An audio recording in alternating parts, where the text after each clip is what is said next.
Welcome to Do Beautiful Things. I'm your host, Jenny Lawson, President and CEO of Keep America Beautiful. In this podcast, we'll discuss ending litter, the truth behind recycling, and making communities beautiful for people and for a more sustainable future. We'll be talking to industry experts, community leaders, and everyday people who want to do the right thing, including from time to time, my mother. Thank you for joining us. I hope you learned something, and I know I will.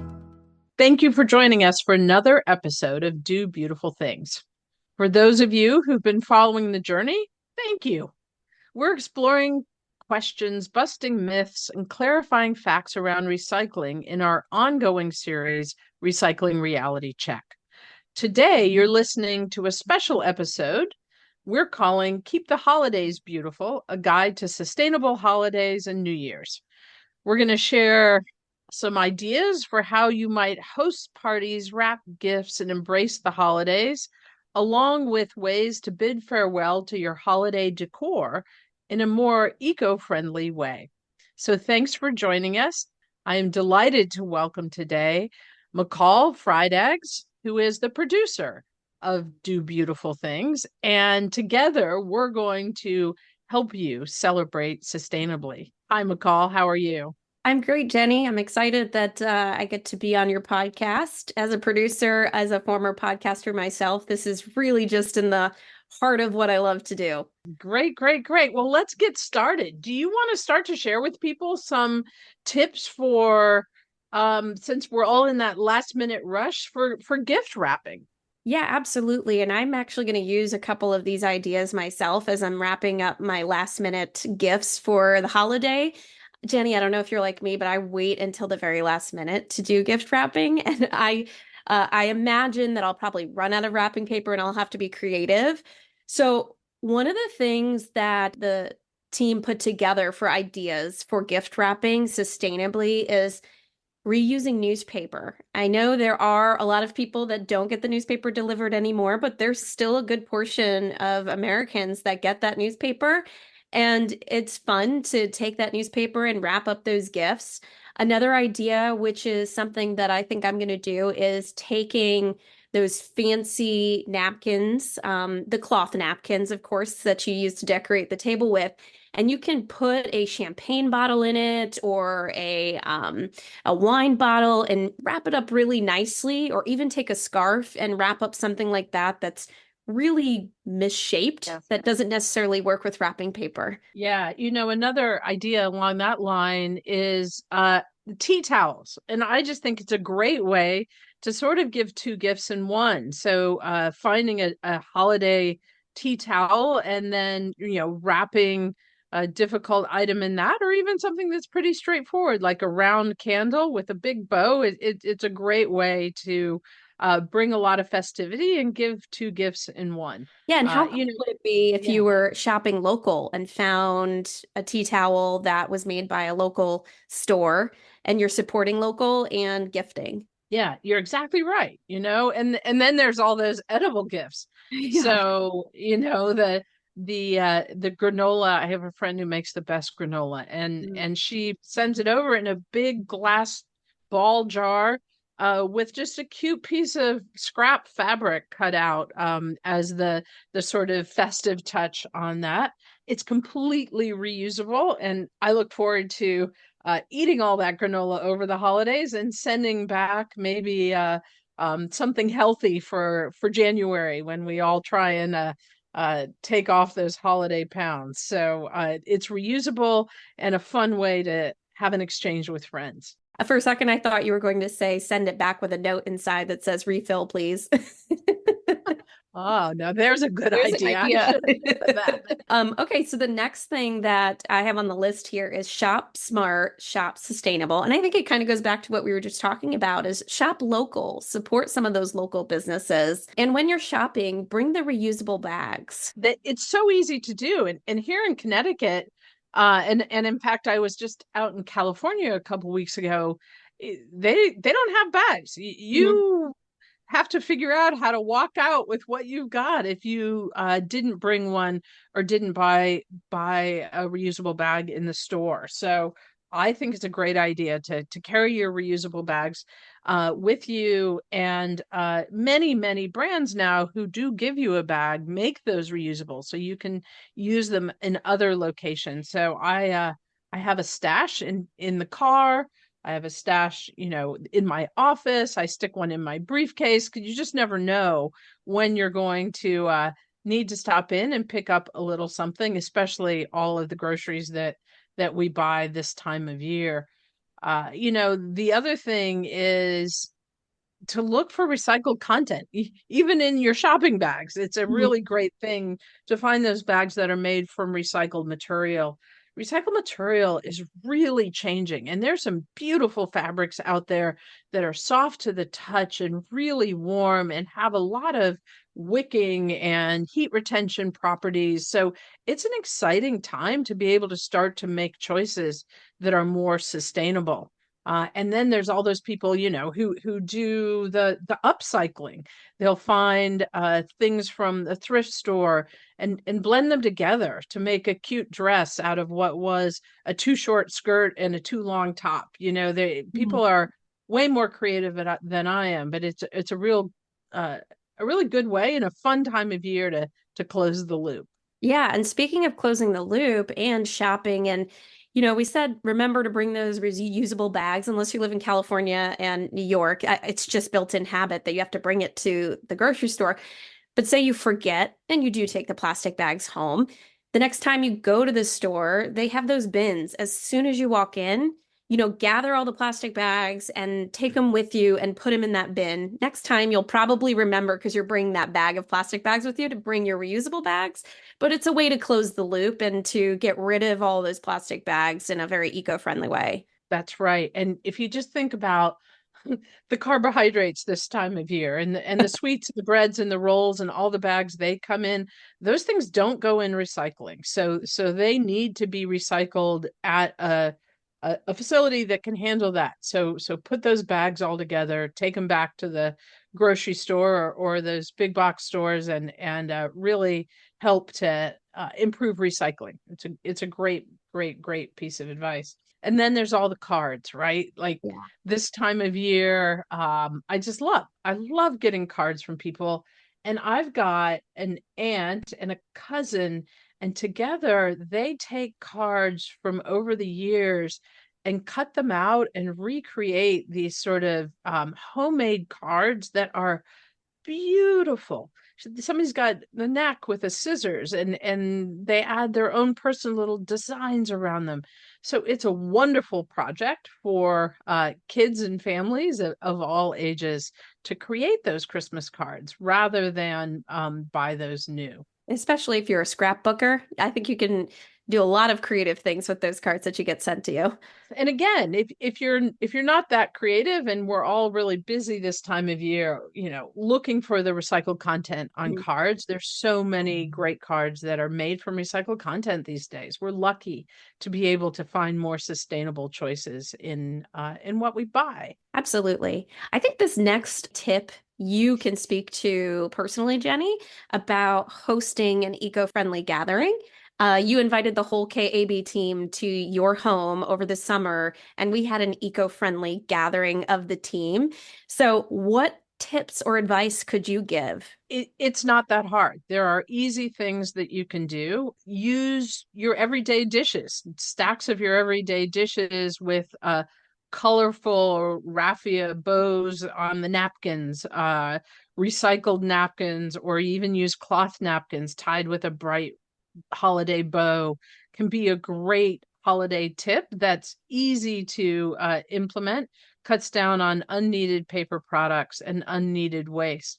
I think folks are much more open to this idea of not creating waste in the holidays, and so happy to have a dish or a plate to use that they know doesn't cut down a tree or create a carbon footprint when it's used. There's some other few really interesting tips. Ball makes aluminum cups that are much like the sort of traditional red Solo cup. The ball cups are the same size, but they're made from aluminum. And what we know from earlier podcasts is aluminum. It's like 98% recyclable, right? And it can be recycled indefinitely. So there's a much longer lifespan for an aluminum cup. Any other ideas that come to mind for you, McCall? Yeah, one thing that stood out to me when I did come to your home was the fact that it was very clear where I would put my stuff that I had, right? So you had specific bins. This is the trash. This is where the recyclable goes. And it may seem overwhelming as a host to do that, but it was so nice to be a guest at your home. And it was just really clear and easy for me. And it was a teachable moment of, oh, hey, this is where this could go and this could go here. Yeah. And I mean, even composting, right? Like many people compost right now. They have a service that comes, or their municipality offers composting, or they take their compost to a local facility. And just having a bin that's specific to composting can really help teach people and do so much. There's so much cooking and baking and food scraps that happen this time of year to really cut down on the volume of waste that goes into the landfill. Composting is a great way to do a lot of that. And then there's all those beautiful centerpieces. I'm lucky, I live in Connecticut, and so there's holly trees and evergreens and lots of natural wildlife and nature around me that it's fun to go foraging for pretty pieces that can decorate your house. Sometimes I've even taken branches, and I think, thank you, Martha Stewart, and use some of that spray snow on a natural branch to create the look that I want. But you're not out buying this, massive quantities of things that you then have to throw away. Yeah, I actually just saw something that she put out over the weekend about making holiday decor. She has a Christmas tree farm, and she was, snipping a little here and a little there and was creating a bow for her fireplace. But those are some great ideas when you're talking about decorating your home. Probably by the time most people are listening to this podcast, they might be past the decoration phase, but maybe not when you're decorating for dinner time, as you mentioned, a creative little centerpiece that's fresh. You might be doing that when you're listening to this podcast. Okay, so I think that kind of covers everything leading up to the holidays. Now, what do we do with everything after the holidays? And we have some great ideas for you to deal with that post-holiday decor. Our first topic is reuse and repurpose. Save those holiday decorations for the next year. I have so many decorations that I've collected over time, and I just find new places to put them when I do want to buy new ornaments. How about you, Jenny? I'm that much older, so with 3 grown children, that we have a lifetime of Christmas decorations. And so figuring out the right way to share those with the kids and pass them on to the next generation is a little bit where my head is too these days. And, the other thing that we do and have for years is hold on to your wrapping material. It can be reused for sure. I re-gift gift bags all the time. Some of them are gorgeous and very, very sturdy. So figuring out how to pass along a gift bag to another well-deserving friend is sort of common practice in our friend group, as a way to be a little bit more sustainable in our gift giving, and so saving the ribbons from year to year is, I think, really, really helpful. I agree. And I do that beyond just the holiday season. I have so many birthday gift bags and baby shower gift bags. Baby showers, I have to make sure that I'm going to a girl baby shower for my daughter being a girl. But yeah, I do the same thing. I collect and keep them all. And then they could also be crafting items later. We talked about earlier in this podcast, scrapbooking or just creating something fun and festive with some of those old gift bags. Family heirlooms. I am an avid collector of nutcrackers, so that is something that I think about passing down at some point to my daughter. She's starting to collect with me as well. I have a whole village of those porcelain houses that my grandmother passed down to me. Did you have anything in your family that you passed down from generation to generation? So my grandfather had one of those, I think it's HO model trains Hmm. that went around on a track. And as a kid, I remember that in the house, and so that now is handed down to my kids, and I actually think they've split it up so they each have three or four cars as a memory of that from my grandfather's. And then little ornaments that were special to the kids.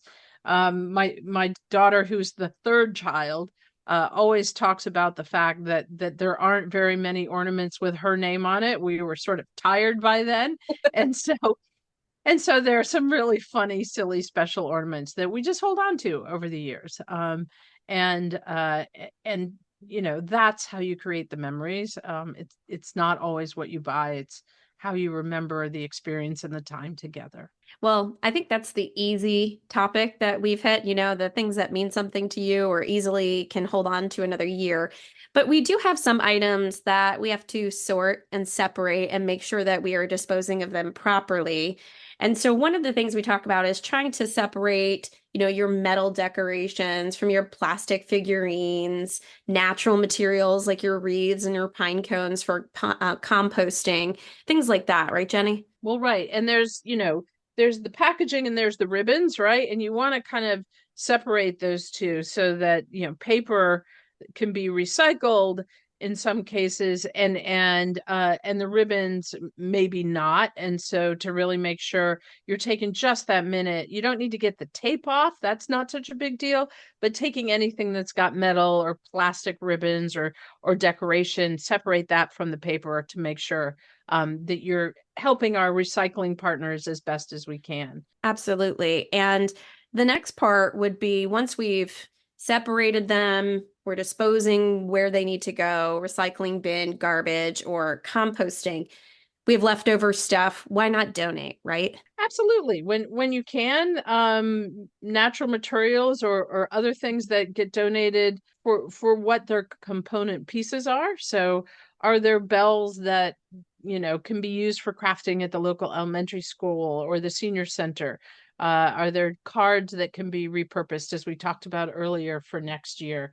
There are lots of different ways that you can think about, um, you know, moving things on to their next most wonderful life. And I think that's a great point to bring up. You may just think, first of all, take it to the Goodwill or the Salvation Army, but there are a lot of places like community centers and schools that may just take those extra decorations for next year and be able to use them. Maybe they have a Christmas play or a holiday event that, it would be nice if they had some new stuff and didn't have to go out and buy it. Exactly, exactly. And the other, the even behind me here, the big item in the room, that tree, right? And most communities now have some form of tree recycling programs in their communities, whether it's curbside or whether you have to take it to a special location. Tree recycling is really important. There's in many communities, those are used for mulch for the community, creates mulch that they turn around and they put in gardens in the local neighborhoods in the spring. Here near my house in Connecticut, the folks at Trout Unlimited have been working on stream bank restoration, so restoring riverbanks, and they use old Christmas trees to kind of form new banks. If you think about it, the water comes down and the silt and the leaves and the debris stick into the branches of that old tree and start to form a new riverbank so they can really support stream restoration. I just thought it was the most exciting use of a Christmas tree. So really, there are a lot of things that can happen when you take the minute to recycle that tree. And if it's a plastic tree, take it down, dust it off, and store it away till next year. There was always this question of what's the better thing? Is Mhm. it better to have a fresh tree or a plastic tree that you put up again? It's about 50-50. There are pros and cons to each. And so, it's a decision that every household can make for themselves. But there's a lot you can do to make the whole experience more sustainable. Yes, absolutely. And you were talking about how in your community they're putting the Christmas trees in the rivers. They're doing something similar here in a local lake in Southwest Ohio, where to help build up the ecosystem. So they take the Christmas trees and they put them on the bottom of the lake. It's so cool. Isn't that cool? Yeah. Yeah. Yeah. So, kudos to them. That would be one vote for a live Christmas tree, I think, Yes. from Also, there is, you have the community events where you can take back the Christmas tree, but then there's also events that happen all year round. Say you have those Christmas lights that just aren't working anymore, or an electronic that you need to get rid of. Finding out in your community where to take those things to and when to take them is really a good idea so they don't wind up in the trash. Yeah, that's absolutely right. So looking for those e-recycle events, that's a great place to recycle your Christmas lights. Or just, check in with your waste management folks. I think it's a number we should all have a little more familiarity with. And just call them up. They're there to help you do the right thing. So I think of them as your partner, and they can really steer you in the right direction. Absolutely. I think one of the most sustainable things any of us can do that creates sustainability is, as you can, get out with friends and family, spend some time outside, take a walk, enjoy nature. It's a lovely time of year to really see the bones of trees and the nuances of what the quiet and peaceful season is all about.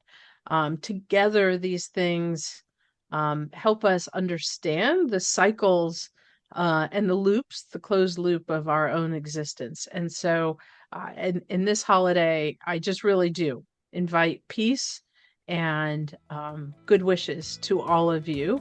And thank you for listening to Do Beautiful Things. And we are excited for our upcoming season in the new year and look forward to being back with you soon. Now, McCall, I think there are some things on the website we want to make sure people know about. Yes, you can visit the website and find our holiday ebook there if you want to download to read more about these sustainable holiday tips. Share it with your friends, or maybe just keep it as a guide for yourself if you're hoping to host an eco-friendly event maybe later on in the year. That's great. And that's kab.org. McCall, thank you. Thanks for helping to bring this podcast to life all year too. It's been a pleasure to work with you. And I am very excited for bringing you more Do Beautiful Things in 2024. Happy holidays.